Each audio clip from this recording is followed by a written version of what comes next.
આપ સૌનું હાર્દિક સ્વાગત છે। મિત્રો, વાત કરીએ ખિદમતે ખલ્ક ચેરિટેબલ ટ્રસ્ટની।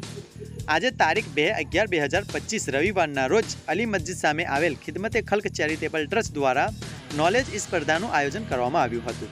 આ સ્પર્ધામાં ધોરણ 1 થી ધોરણ 10 સુધીના વિદ્યાર્થીઓએ ભાગ લીધો હતો। આ સ્પર્ધામાં 85 વિદ્યાર્થીઓએ ભાગ લીધો હતો, જેમાં શ્રેષ્ઠ 3 વિદ્યાર્થીઓને સંસ્થા દ્વારા ઇનામ અને સર્ટિફિકેટ આપવામાં આવ્યું હતું। ભાગ લેનાર તમામ વિદ્યાર્થીઓને સંસ્થા તરફથી નાસ્તો અને પ્રમાણપત્ર એનાયત કરવામાં આવ્યા હતા। પ્રથમ 3 ઉત્તીર્ણ થનાર વિદ્યાર્થીઓમાં ઇકબાલ યુનિયન હાઈસ્કૂલ, ઇકબાલ પ્રાથમિક શાળા અને નવરત્ના પ્રાથમિક શાળાના વિદ્યાર્થી હતા। અબરાર મસ્જિદના ખતીબો ઇમામ હજરત મૌલાના મુફ્તી હસન કાચબા સાહેબના હસ્તે ઇનામ અને પ્રમાણપત્રો એનાયત કરવામાં આવ્યા હતા।